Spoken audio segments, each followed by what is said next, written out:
Hi friends, and welcome to another historical fantasy video. Today we will be exploring what Elsa would have worn if she was a real person in 1840s Norway. And we're gonna make it. In this video, we're gonna be going through the making of the Bunad, and then I will be releasing another video which shows getting dressed in all the layers. So if you're interested in that, make sure you come back for that video. For this project, I wanted to base everything on what would really be worn in 1840s Norway, because that is the setting for the movie Frozen and Frozen 2. In this period, women in Norway wore something that is actually still folk dress today, and that is the Bunad. Bunads? What's the plural in English? I'm actually struggling with that because in a Scandinavian language you would say bunader, and saying bunads just sounds like not right, and it's kind of throwing me off. Anyway, the Bunad is a beloved folk dress that originates in the 19th century and is still worn for festive occasions today. The project I'm creating is based on the Bunad, which is an outfit Elsa might have worn in her everyday life in the countryside. So note here that we're not going for like a historically accurate coronation gown or anything like that. We're going for like a regular outfit, which honestly in Frozen is something we see adapted into Anna's clothing as well. And in period, both sisters would have had some sort of clothing of that nature in their wardrobes. I really love these folk dresses, and I think this is a really fun and creative project. There are many variations of Bunad. As with any historically based folk dress, you're gonna see some differences based on the region. There will be certain fabrics and trims and motifs that you'll see done in one area quite frequently. And honestly, some of the reason why some areas have the same fabrics is because you would have a lot of that fabric made for that region, and then everyone around there would use it. So nowadays, when we have more access to things, that's become a long-standing tradition. Like you'll have certain motifs and fabric designs that are traditional to a region because of where they came from. When I was going through Bunad designs and trying to choose what inspirations I would go with, I thought about where in Norway is Elsa from. And I read that the town of Arendelle is supposed to be somewhere in southern Norway, so I looked in that direction for my Bunad inspiration. I ended up going with the Telemark Bunad as my primary inspiration source, just because I think it's really beautiful and it's in the south in an area that could be Arendelle. And you can still find the Telemark Bunad today because it is still used as modern folk dress. In fact, the differences between a historical Bunad and a modern folk Bunad are not really that noticeable upon immediate inspection. You're gonna obviously see things like machine stitching versus hand stitching and things like that, but the overall design is not really changed. That's part of the appeal of the folk dress, is that you're actually embodying this long-standing tradition that is rooted back in time. So what's cool about making a historical Bunad, or at least a historically inspired Bunad, is that I can wear it today for festive occasions and I will fit right in. Throughout this video, I will do my best to pronounce some of the Norwegian terms. Please bear with my pronunciations. My family is in fact Swedish. However, I did not grow up speaking Swedish, and I sound like an American. When I was researching my Bunad, I did have the goal to go as historical as possible. Without having the goal of complete historical accuracy, I wanted it to really look historical first. The fact that it's Elsa is not necessarily making it around Elsa, but rather fitting Elsa into that time period, if that makes sense. There are a lot of references available for Bunad. I was able to search a lot of old photographs of Bunad. There's even illustrations and sketches of Bunad from the 1840s. My primary source of period resources was the Norwegian National Museum. You can actually go to their website and search their online archives, and there is a ton of stuff there. Through the Norwegian National Museum, I was able to go through period sketches, photographs, and images of extant garments, complete with literal measurements obviously in centimeters. It also helps that I know enough Swedish that I was able to read the Norwegian, even though I didn't technically know Norwegian, because the languages are so similar. So that's what I'm here for, to help you guys with these words too. Through the combination of the resources available to me, I was able to draft what I feel is a pretty darn accurate patterning layout for this period. I mean, you can see a lot in the museum archives, so it's pretty much all laid out there for you, making it a fashion historian's dream. If you guys want a PDF patterning and sewing tutorial for the Bunad, let me know. I would be happy to work on that if there is interest. And if this is the future and I did make it, I'll put a link up there.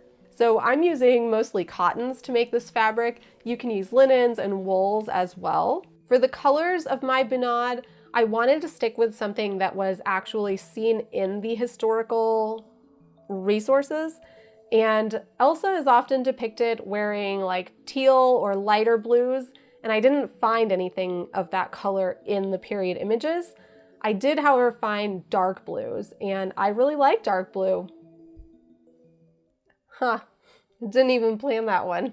So dark blue it is. I feel like dark blue is great for Elsa. For my appliques and my trims, I tried to pick colors that I thought went with kind of that Disney Frozen theme. I did use a lot of like greens and reds and pinks. I felt that brought in kind of that soft, princessy look that we are going for. I'm also using pre-manufactured embroidered appliques and trims on this dress. All right, so let's get to the sewing and actually making this thing. The first layer is the skjørt or the skjorte. I'm making the skjørt out of a nice quality white cotton fabric, and I'm using a rectangle construction method.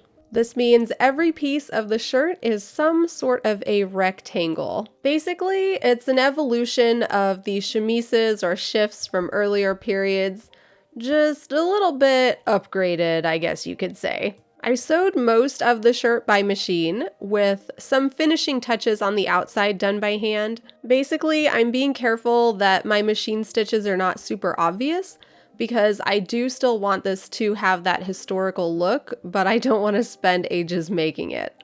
So I'm reserving my hand stitching for the places where it's really necessary. Here I am hemming the openings of the skjørt by hand to give it that authentic look. The sleeves are gathered at the bottom into the cuffs. Many of the skjørts I found in the period images have a lot of trim or embroidery on them, so I wanted to be sure to include some of that on my skjørt as well. I'm using this trim that looks a lot like a hand-woven trim, so I thought that would be really nice for the effect I'm going for here. And I am applying that trim to the sleeve cuffs as well as the neckline of the skjørt.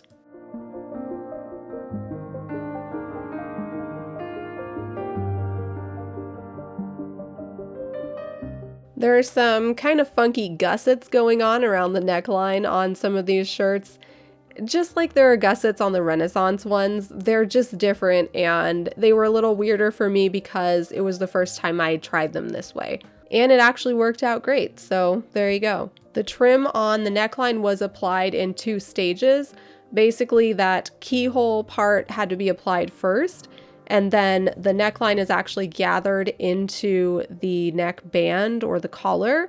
And then after I did that and prepared the collar to go onto the skjørt, then I could apply the trim onto the collar as well.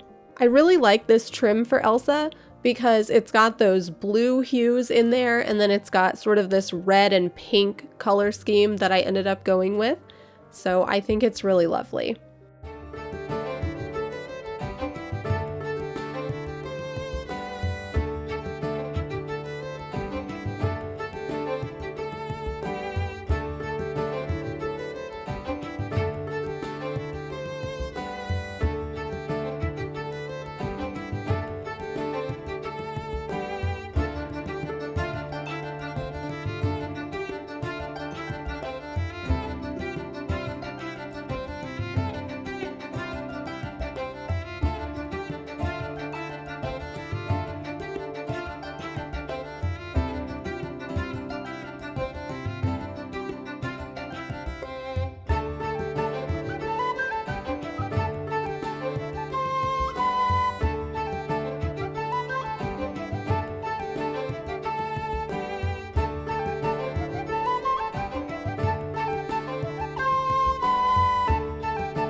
For the cuffs of the sleeves, I am using hooks and eyes because that is really easy for me to do on myself.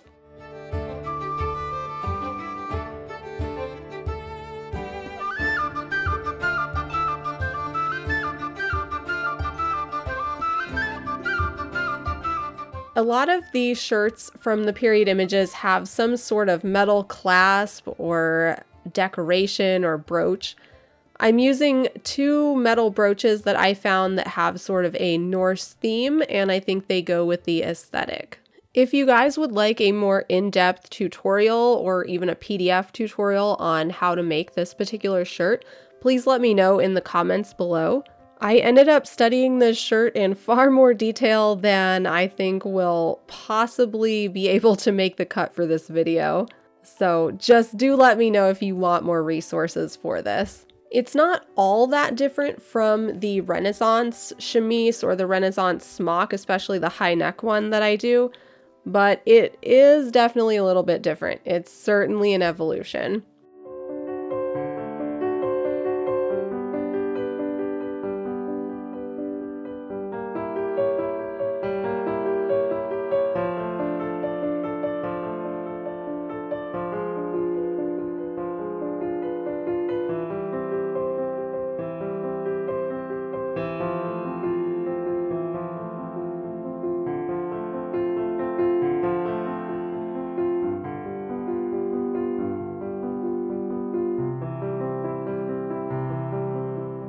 The skjørt, or skjørt in Norwegian, is made of a blue cotton fabric. I'm using a dark blue here. Wool and linen would also be period appropriate fabrics. I'm using a dark blue because I wanted to go with the Elsa theme and use a blue, and I did find dark blue examples of Bunad.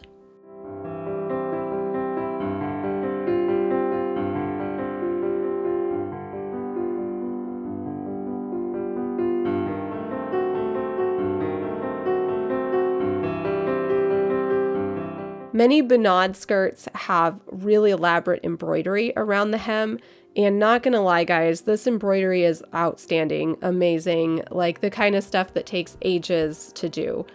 And I'm not the kind of person that wanted to spend ages on this project, so this is where I am bringing in the mass-produced, machine-done embroidered trim to get that aesthetic without taking as much time to do it. The trim I've chosen has a floral motif and a lot of bright colors, which I thought really went for that Disney Frozen theme. Though I don't have something with actual snowflakes or something traditionally Elsa, I do think that this brings in the theme of the traditional Bunad and merges it with that of Frozen and Elsa. Next, I started working on the apron. And if we're going to keep going with Norwegian, that is called the forkle. The apron here is the same fabric as the skirt, and I'm also using the same trim as I used on the skirt. For the apron, I am doing a couple things different from what I did on the actual skirt. I am edging the apron in a pink silk.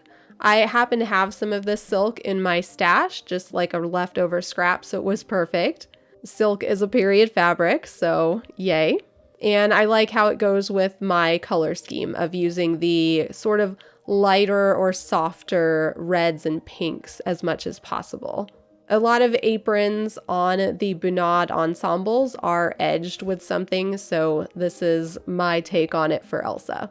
The apron is attached to a band of woven trim, as we see in the pictures of Bunad.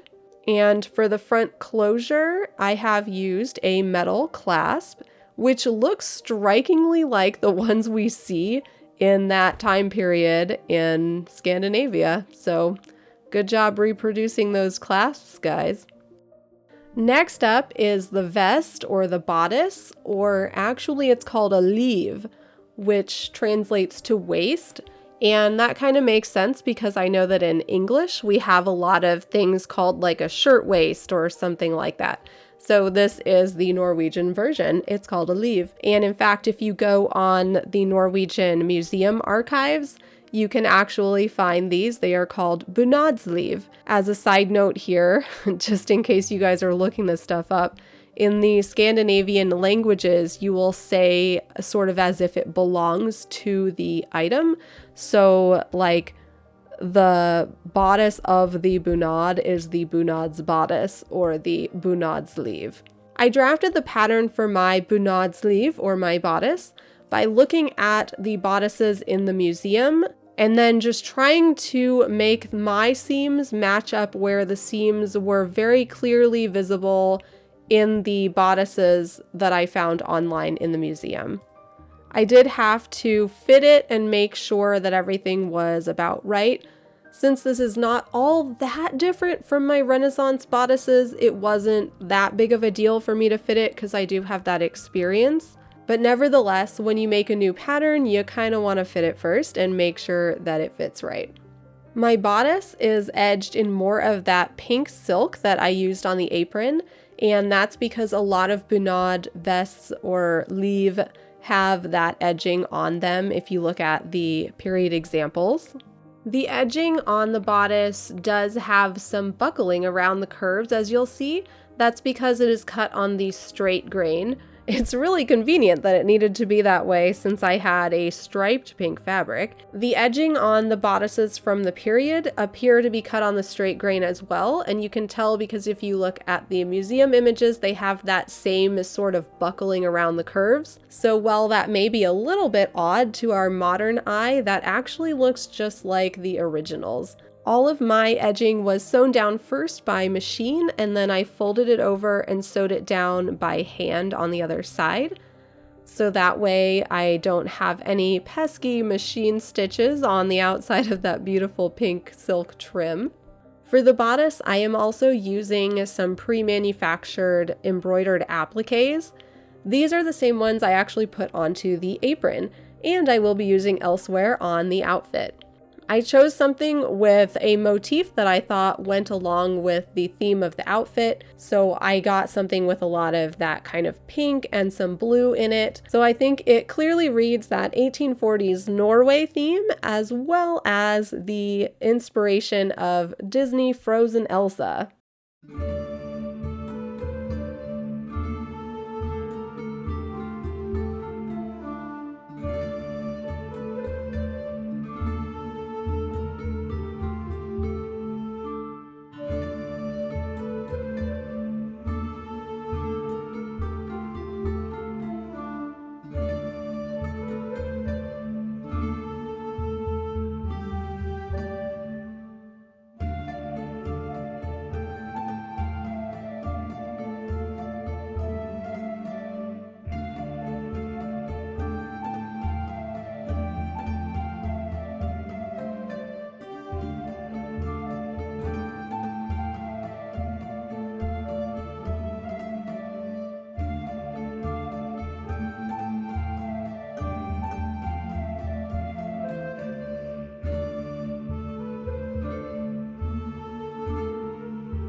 The front of these vests or bodices usually have some sort of clasp thing. I guess it's actually just a hook, and that's used for lacing. So I am using some of those on mine. And then I'm lacing up my vest using this dark blue cord I have, which matches the fabric.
Now here's a really interesting part.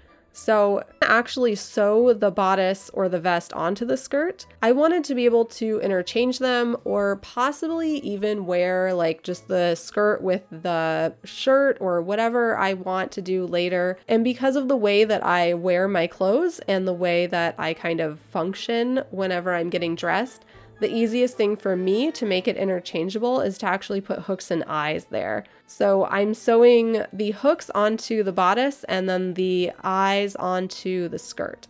And that way I can just hook them together and then they won't like separate when I put them on. There are a lot of appliques on this bodice and I sewed them on for a good long while. In fact, sewing on appliques by hand was probably more time spent than actually sewing anything by machine on this dress.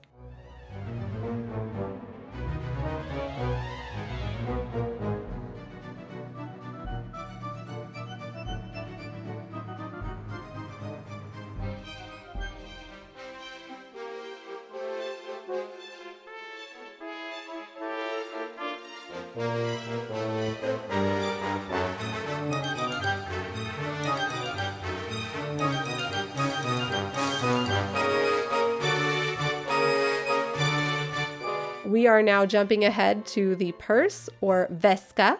Basically, I was trying to pattern my bag to be the same dimensions as bags I found in the museum, but then I realized what I really needed to do was pattern it big enough to fit my phone in there, since that's basically the largest thing I carry around with me. So this bag is long enough that the phone goes in upright, and then there's plenty of space left over for other things I need to bring with me. The purse handle is just a standard metal one that I purchased, and I am sewing the purse onto the handle. What I didn't show was sewing on those appliques, just more of the same applique sewing. Lots of that happened here.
The purses in these outfits are attached to the belt using some sort of a little hook. To do that with mine, I am using some chain and attaching it to those spots on the purse handle that are actually made for that. So then I can attach the chain to this little hook and I can hook that right onto my belt.